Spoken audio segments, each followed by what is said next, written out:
Рядом с тобой своей женой едет, своими детьми. Вот это Я негодяй, который мешает людям жить красиво. Скоріше машина згорить, аніж ці усики вже відваляться.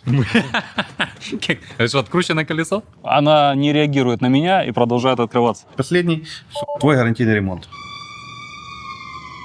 Сейчас там кого-то увезут. Привет, друзья! Несколько месяцев назад мы снимали видео про самую лучшую Теслу, которая сэкономит вам время и деньги. Можете поставить в любой последовательности, потому что в любом случае это очень эффективная покупка с точки зрения инвестиций на будущее. Из троек тоже есть варианты, какие машины брать, и мы, естественно, рассказывали о тех, которые мы покупаем себе. Это самый надежный вариант, на наш взгляд. Но в комментариях, что мы только не видели, и основное это, что, в общем-то, та машина, это Model 3 стандарт Range с LFP батареей, которую мы берем себе, не подошла никому из вас. А что вы хотите покупать? Вы хотите чаще всего купить S или X. Итак, друзья, алюминиевые машины с вечным кузовом, в которых нет ни коробки, ни ДВС. Что может пойти не так? Ну, кое-что может. Поэтому сегодня мы разберемся, какие машины не стоит покупать. Если вы хотите потратить уже достаточно весомую, нормальную сумму, мы не будем говорить про ведра 2012-2013 года, мы уже их с вами как-то обсуждали. Многие мне написали, что, во-первых, я негодяй, который мешает людям жить красиво и пытаюсь все равно продать что-то подороже. А во-вторых, люди, которые пользуются 2012-2013 годом, они как рыбаки. Они постоянно хвалятся, насколько дешево им обходится автомобиль, насколько дешево они его купили, насколько он не ломается. Но потом, когда что-то случается, эта машина тут же вылетает по цене около $3000. И об этом мы говорили вот как раз в прошлом видео. Одну из таких машин мы разбирали. Одна рядом стоит $18-17 тысяч. Вот такая в хорошем состоянии. А такая же точная, которая уже сломалась, стоила $3000. Человек ее купил, привез к нам, и вот мы с ней получали приключения. Сегодня мы будем говорить про автомобили, которые не стоят $3000, которые стоят дороже, но с ними тоже можно попасть. Сейчас многие из подобных автомобилей попадают к нам в сервис. И для меня лично это было большое удивление, потому что этой машине когда-то я доверил свою жизнь, жизнь своих детей. И если бы что-то подобное с ней случилось на Северном полюсе, куда мы ездили, я даже не знаю, что бы было теперь, и был бы я сейчас рядом с вами. Почему хорошая идея купить Model 3 или Model Y? Очень просто. Эти машины свежее, эти машины более доработанные, потому что в них применены решения, которые уже в принципе показали себя хорошо на предыдущих моделях. Кроме того, в Model 3 и в Model Y просто на 30% меньше запчастей. Аргумент убойный, но большинство из вас, когда я говорю меньше запчастей, представляет себе салон, в котором в этих машинах по 2 дисплея, а в Model 3 и Model Y один дисплей. Поэтому кто я такой, чтобы вас удержать от того, чтобы вы получали удовольствие от жизни? Я просто сделаю так, чтобы вы в наши сервисы приносили меньше денег. Если вы не против. Если против, то можете приносить денег. Если хотите в принципе нам принести денег, то можете обратиться по ссылке в описании и заказать какую-то из машин или с электроприводом, и мы привезем ее в любую точку мира. Хотите устроиться к нам на работу? Пожалуйста, ссылки тоже в описании. Найдите ближайший сервис к вам и устраивайтесь к нам. Мы набираем людей постоянно.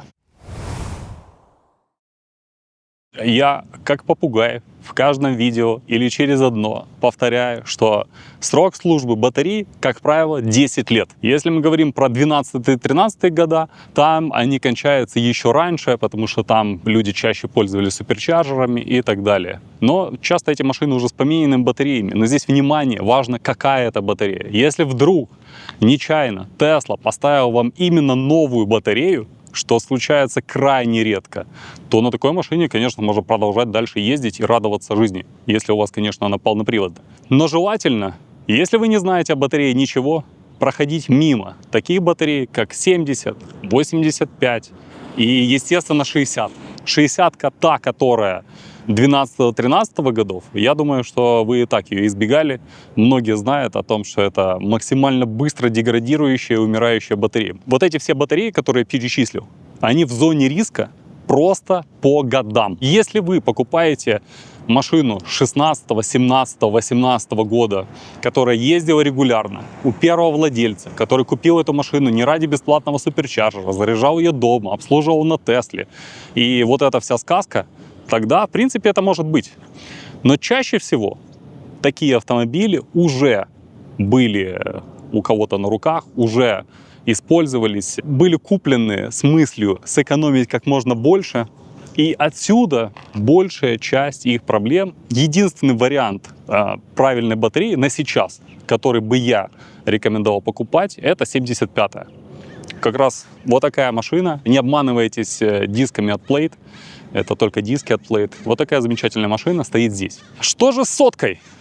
Сотка для меня это всегда был эталон. Особенно модель 100D. Я этой машине доверил свою жизнь, отправившись в самое невероятное зимнее путешествие, которое вы только можете найти в интернете. Для того, чтобы путешествие это было еще более экстремальным, мы взяли с собой тогда в дорогу 2 маленьких детей. И вот семьей из 4 человек отправились в снежную бурю прямо на край Европы, на край всего. То есть там даже людей минимум. И я был глубоко убежден, что 100-я машина, 2 маленьких мотора, это вот то, что никогда не подведет. И представьте, как я был удивлен, когда несколько лет назад, прямо под сервисом, я припарковал 100D, на который тогда здесь ездил. И оказалось, что она дальше никуда не едет. По дороге у меня высветилась какая-то ошибка, что-то желтеньким. Я потом присмотрелся, БМС. БМС ошибка, это нехорошо. Припарковался, думаю, ладно, сейчас петля клемма, профессионалы знают, там, сбросить ошибку, может быть, думаю, какой-то глюк, ну, это ж 100D. Причем в моем варианте машина эта была не ударена как-то сильно, там, буквально она была поцарапана. Вы ее, кстати, могли видеть в нашем инстаграм-аккаунте, она синяя была, с желтым гербом. Достаточно симпатично выглядящий автомобиль. При диагностике обнаружилось, что один из бриков батареи невидим стал. И, соответственно, она ушла в ошибку. И надо разбирать батарею, надо смотреть. И давайте сейчас я вам покажу нарезку всех тех батарей, которые с нами случились, ну, за краткий последний промежуток, когда я решил уже записать это видео и поделиться. Вот вернулась сотка, которая соткой быть не должна была. Мы сюда вставили 100-ю батарею, но чудо не произошло дальше, потому что через примерно полгода батарея приехала по ескусственной рекламации. Видите? Батарею никто не вскрывал. Видно, що тут все рівно, все-таки якби по заводу, ну, ти не вскрити не зможеш. Так, Да. це було потім рівне. Ось тут немає ніяких горбинок, нічого, воно таке якби просто спресувалося, і отак от вставилося і все. Це дуже, дуже тоненький метал, його дуже легко погнути, а потім вернути йому форму, ну, не так легко. И вот остается еще кусочек есть от того, откуда эта батарея. Написано Raven с 2018 года. То есть этой машине, этой батарее еще жить и жить. Но, видите, кончилась она уже, потому что есть брак. Жалко вскрывать, но вариантов нет. Машину надо чинить. Так, ну що, спец, розкажи людям, як їм ремонтувати в домашніх умовах таку штуку. Ось у нас є такий флюс. Його не треба змивати, він не є кислотним. Припой, звичайно, ну, типу, безфлюсовий.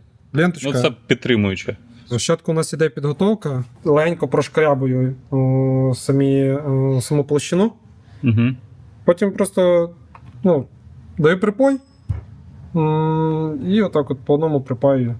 А десь видно, де він кінчився? Як це виходить? Ні, це фізично ти, прямо зараз ти ніяк не побачиш. Легенько іголочкою оці усики поробиш відодвинути. Ага. І настане момент, коли всі 4 ось цих усика не будуть торкатися мідної пластини. І як тільки воно ловить на контакт, машина падає в аварію. Да. Цю аварію я зняв, машина поїхала. В принципі, можна було і так віддати, але перша ж яма, і воно закінчилося. очень свежая Model S. Это Long Range 2020 года. Это буквально, которая была уже перед 2021 годом. Вот это уже у нас Plaid, а это Long Range.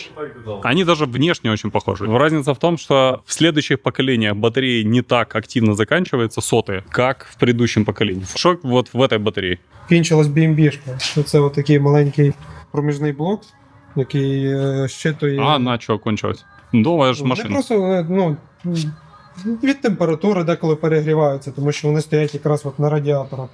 А Оце может радіатор, быть это... Ага. оце радіатор сам охолодження, яке проходить через сам брік. І він, можливо, втикнув зарядку, типу там лишив на суперчарджері, там десь повітря легенько попало, тому що все ж таки машина не є совершенна. І воно перегрілося, і BMB-шка вмерла. Здесь у нас сотая батарея, у которой не было никаких повреждений, которая закончилась самостоятельно. Проблема в тому, що під час вібрації автомобіля відпадають ось ці алюмінієві такі маленькі вусики. І відпадають вони саме на з'єднанні мідної пластини та нашої оцю алюмінію. Ми були пропаяли, але тепер відвалилася BMB-шка. І я думаю, вже оскільки я сюди поліз, Да. то вже зроблю більш надійно. Скоріше машина згорить, ніж ці усики вже відваляться. Прийшлося пускати просто от мідні провода напряму від мідної пластини. Я рахував, приблизно тут мені прийшлося зробити 724 з'єднання.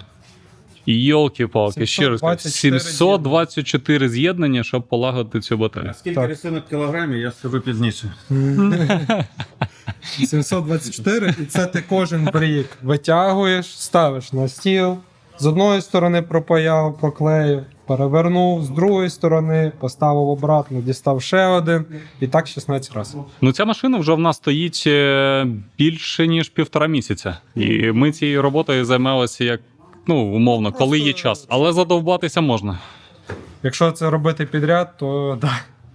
Сотка 18, 19, 20 года – это у нас номер один претендент на такую процедуру. На 75-ках такого не было. Тому що 75-ки вони пропаюються, вони ставляться дротами. Тут напряму мідним дротом припаються до самої оцієї алюмінієвої пластини. А тут вони вирішили взяти, от шлейф дати, і до цього шлейфу дати усики. Це єдина батарея, яка зроблена таким чином?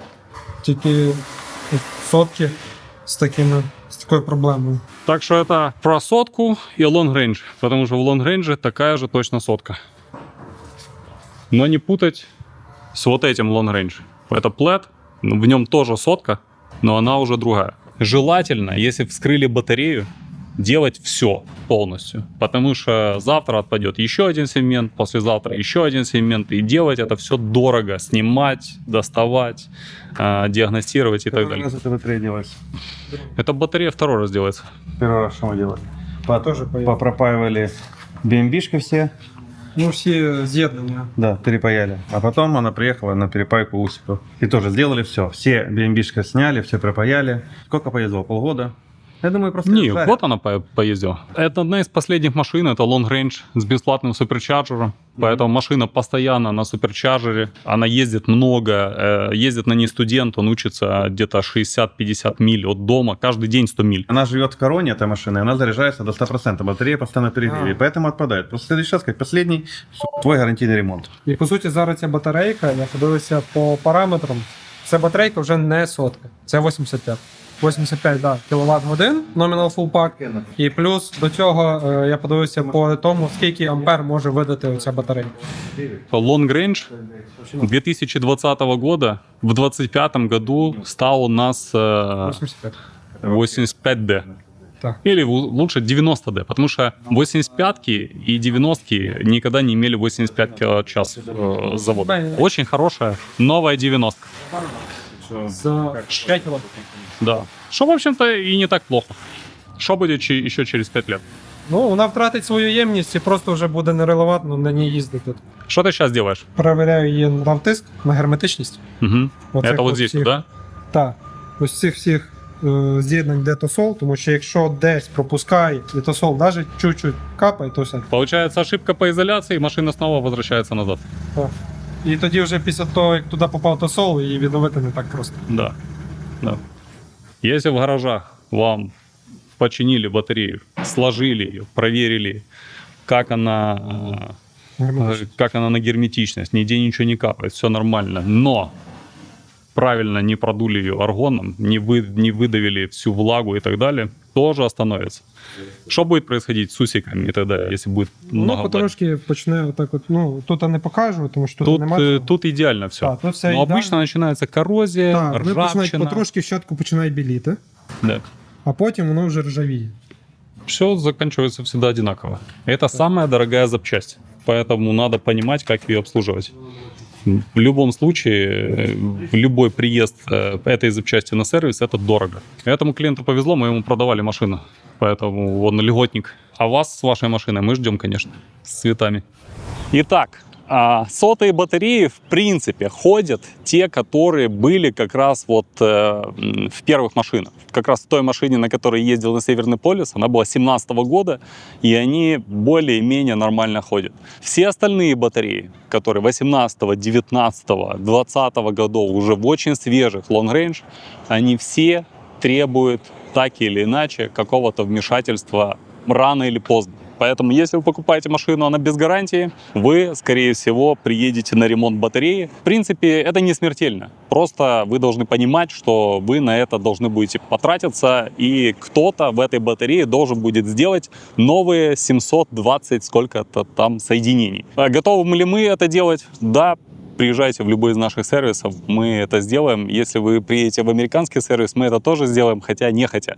На наших англоязычных ресурсах мы будем рассказывать, что сотые батареи нужно избегать. И если вы меняете батарею сейчас, мы будем рекомендовать именно 75-е батареи, потому что они очень недооцененные. 73 живых киловатт-часа — это больше, чем в любой 90-й батарее, которую вы найдете на рынке. Очень резонно поставить 75-ю батарею. Почему люди ее не ставят? Потому что у нее отдача не 400, а 350 вольт, машина едет чуть медленнее. Если бы я выбирал между машиной, которая едет чуть медленнее, и машиной, которая едет дольше, я имею в виду по времени, без проблем и без затрат, я бы выбрал, конечно, второй. Но здесь же мы говорим в том числе про людей, которые хотят выпендриваться, поэтому если вы условно в вашей 90-ке поменяете батарею на 75-ку, по пробегу вы не получите практически никакой разницы.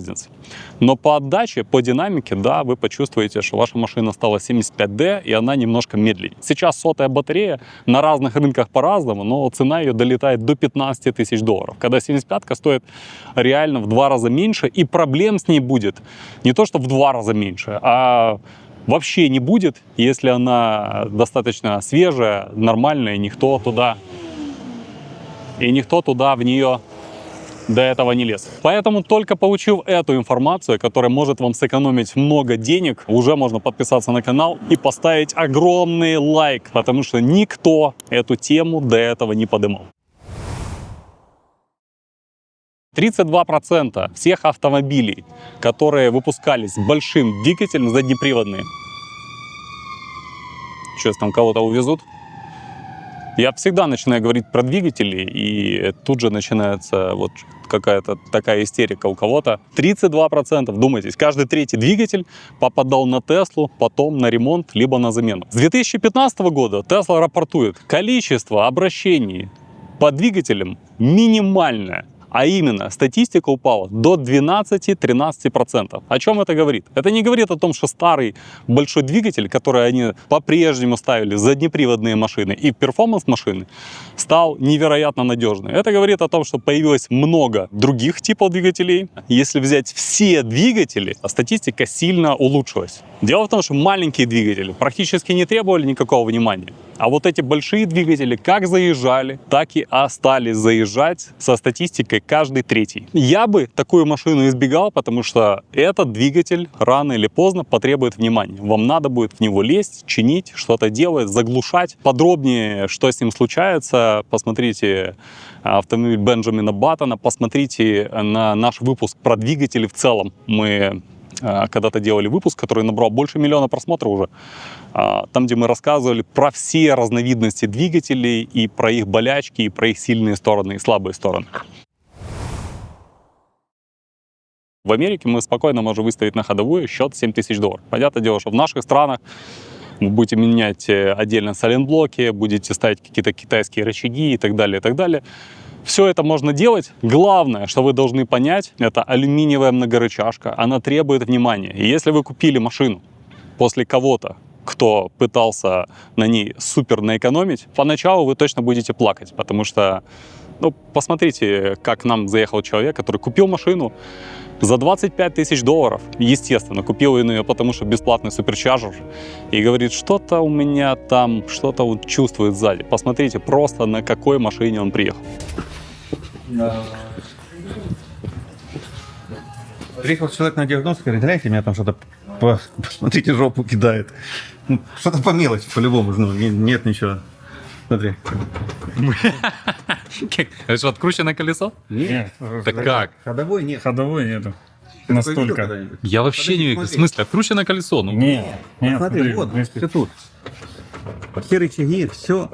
Ходовой нету, в принципе. Но этот человек где-то был уже, смотри, потому что у него стоит две новые стойки китайские. Он же где-то уже ремонтировался. да. Он уже где-то был. Вообще новенькие Ему стоят. подкинули две китайские стойки. Но, блин, На старые рычаги. на вот это все, на вот этот весь мотлох, и он поставил две стойки, потому что, наверное, она упала. А что еще здесь кончено? Все здесь кончено? Ходовой нету вообще. Ну, кстати, чуть-чуть отойди, чтобы вдруг сорвет. Зубы не вылезло. Да, вот, видишь, дырка вот здесь. Есть, готово. Да все рычаги. И так все, да? Да, Конечно. ну, ты же видишь, люфт какой. Вот он второй вот здесь. Ну, тоже, видишь, вон порвано. Вот здесь. Да, да. То есть все порвано. Вот мы здесь говорили про сервисы черепикеры. И подожди. Вот у них была стойка, они ее поставили, всего остального не было. Смотри, эти люди с нами ездят по дорогам общего пользования. Это же рядом с тобой своей женой едет, с твоими детьми. Вот этот Да. которого Резина, оторвет колесо. Понимаешь? Резина, порвана. Вот, смотри, резина уже. Сожрала, потому что люфт. Видишь, такая же история. Она не сожрана, она реально, она клочками отлетает, она порвана. Это порванная резина. Ну же ее край стерла, видишь. И... Так, а здесь разная резина, потому что... Так каково это волна? Потому что... Она была одинаковая. Да. Там просто край сожрала и уже... А второе колесо точно такое же? Да. Это где такой люфт? Это вот здесь, в этих рычагах? Везде, везде. А, ну, посмотри. Я такого еще не видел. Бляха-муха. Это капец. У нас как не доезжают газели, так не ездят. Так это ж, блядь, это как она вообще едет, блядь? Она же ее так телепает по дороге. Это ж он говорит, у меня жопа, говорит, заезжает. Ну, Конечно, жопа подруливает. приехал, говорит, у меня жопа... Подруливающая ось. Вот такие вот Model X ездят. И это машина, в которой 770 лошадиных сил. 770. Мы сейчас скажем на ремонт, просто оценим ходовую, скажем, то дорого и поедет дальше. Конечно, и он будет дальше ездить, пока что-то не отвалится. Надо с него взять расписку, что у вас есть, что машина не подлежит эксплуатации. И если вы думаете, то, что вы сейчас увидели с Иксом, это самое страшное, что может быть, и один раз можно проверить перед покупкой и такое не купить, или если купили, можно один раз всыпать всю ходовую, то не совсем так. Есть вещи, которые будут вылетать регулярно. Это полуоси. Передние полуоси, как правило, практически на всех Иксах, они всегда выдавали какую-то вибрацию. Потому что если вы в стандартном режиме подвески, даже в стандартном. Если вы в высоком режиме подвески, вы просто их счесывали, эти полуоси, шлицы, и кончали их достаточно быстро. Но если вы даже в стандартном ускоряетесь, то вы получите такую знакомую всем владельцам предыдущих иксов вибрацию при ускорении. Предел терпения у большинства владельцев иксов по статистике это примерно 20-30 тысяч километров. И полуося меняется на другие. Что сделала Tesla? В 2021 году, когда выпустили уже платформу Plaid, Tesla сделала какой-то бюллетень 2139001, в котором сделал усиленные полуоси, которые вроде как не должны издавать вибрации. Нам такие полуоси ни разу не попадались. На новом Иксе, на новой платформе уже такой проблемы, такой болячки явно нету. В электронике, особенно в предыдущих годах автомобилей Tesla, самое страшное, что могло с вами случиться, это MCU-1 Tegra. из-за количества логов забивалась память. Компьютер начинал невероятно тормозить. Владельцы начали сразу же писать на форумах, как так, у нас самая технологичная машина. И Tesla признала эту ошибку абсолютно бесплатно. Начала менять компьютеры и 2 дисплея. Казалось бы, шикарно. О чем говорит дальше? Но возникла внезапная проблема. Многие из владельцев предыдущих годов Tesla, и вот ровно такая же машина у нас здесь, они остались с Тегрой. Почему? Потому что Tesla решила поумничать. Они спрашивали, а вы являетесь первым владельцем автомобиля Tesla? Они говорят, не являемся. И убирали бесплатный суперчарджер и ставили новые компьютеры. Так вот, чтобы избежать такой ситуации, владельцы этих замечательных автомобилей Тегру на новый тип компьютера не поменяли. Большая часть, как я говорил, мирились с тем, что система глючит, зато заряжались бесплатно и ездили. И именно такие машины могут попасться к вам. То, что машина до сих пор осталась на Тегре, это часто является признаком того, что предыдущий владелец, американский владелец, вот был таким вот жопошником, который экономил на всем. Если он не хотел поменять Тегру и не заряжался дома, то там из ходовой, из батареи уже все достаточно хорошо. Как можно избегать этих проблем, если вы уже на Тегре? Ну, как минимум поменять память. То есть у меня 90-ка, большая красная акула Трик. И я решил, пока это работает, и она не сильно глючит, я буду дальше пользоваться Тегрой. Я добавил памяти, и я считал сертификаты. То есть если вдруг Тегра у меня умрет, а у меня будет все для того, чтобы перенести это в новый компьютер уже на Intel, все это поставить, и дальше будет работать. Ручки S. Если вы откроете любой дайджест, там, где будут рассказывать про автомобили S, вы найдете проблемы с ручками. По большому счету, все проблемы с ручками — это были те автомобили, которые мы рассматривали в видео про Бенджамина Баттона. Нового поколения ручки, особенно в автомобилях Plaid, вообще не доставляет никаких неудобств. Это классная штука, ты подходишь к машине, они выезжают, она как будто бы тебя встречает. Когда я не пользуюсь Model S, мне этого не хватает. Тоже в любом дайджесте рассказывает о том, какие эти двери сложные, как много хлопот они доставляют. На самом деле так и есть. Видите, ручки выезжают. Это ж классно. Значит, смотрите, в этих дверях есть датчики вот здесь вот. Это аналоги партроников. И вот если я стою здесь, то, видите, она не реагирует на меня и продолжает открываться. Да что такое? Новая машина. Сейчас мы это продемонстрируем. Надо мне как-то постараться быть стенкой. Не, ну здесь она уперлась и остановилась. Короче, датчики находятся вот здесь вот. Это датчики, которые очень похожи на партроники. И если перед дверью будет препятствие в виде стены или что-то такое, дверь остановится с вероятностью 100%. Если будет столбик или что-то менее заметное, то будьте внимательны вы, может дверь остановиться уже тогда, когда ударится. Для того, чтобы она ударилась и не оставила каких-то следов на лакокрасочном, здесь есть такая черненькая накладочка. В гараже они открываются не до конца, потому что здесь у нас тоже находятся датчики, которые считывают, какая высота потолка. Есть датчики, которые находятся с этой стороны, для того, чтобы если кто-то находится под машиной и начинает закрывать дверь, чтобы эта дверь его не прибила. И потом никто не судился с Теслой по этому поводу. В Rolls-Royce и в Майбах вы можете встретить похожие решения автоматических дверей, но там очень важно, что вам надо держать кнопку, чтобы вы видели, куда дверь закрывается, и как только вы отпускаете кнопку, тут же дверь перестает закрываться, чтобы вы что-то не ударили. Здесь же все делается автоматически, это очень круто. Что еще регулярно кончается в предыдущих машинах, это 12-вольтовый аккумулятор. Позднее Tesla его заменила на литий-ионный, а в то время, когда он был стандартный, такой как в большинстве ДВС машин, он не выдерживал по той причине, что Tesla, она постоянно живет. И если она отключает высоковольтную батарею, а мимо вашей машины постоянно кто-то ходит, она включает камеры, еще какие-то процессы происходят в автомобиле, какие-то фотографии куда-то отправляет, вы можете включить видео, посмотреть, что там происходит вокруг вашей машины. Все это напрягает батарейку свинцовую, старую, которая стояла у вас под капотом. Поэтому Tesla заменила ее на литий-ионную, которая большая высоковольтная батарея, регулярно подзаряжает, и, в принципе, они ходят намного дольше. Старые 12-вольтовые батареи вам надо будет менять примерно каждые пару лет, Что еще может вылетать? Может вылетать печка, может вылетать чарджеры, но это на уровне статистической погрешности. То есть это не так часто, как могло бы быть. И из всего того, что я вам рассказал, вы можете сделать уже, некоторые из вас уже, скорее всего, сделали несколько выводов.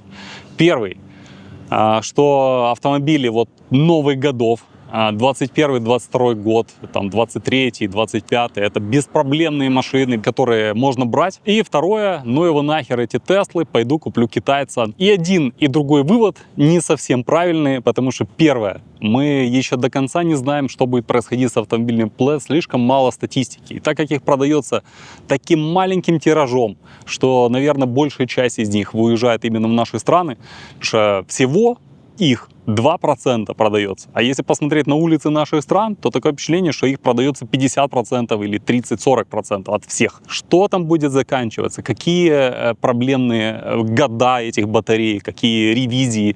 Каких двигателей лучше избегать?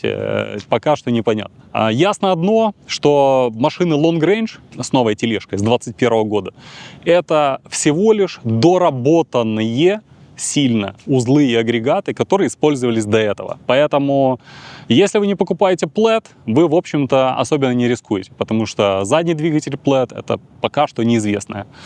Что будет дальше, будем видеть. Стоит ли покупать китайцев, это вам решать, это ваш кошелек, но где вы как-то будете обслуживать эту машину, насколько она будет стоить, это непонятно.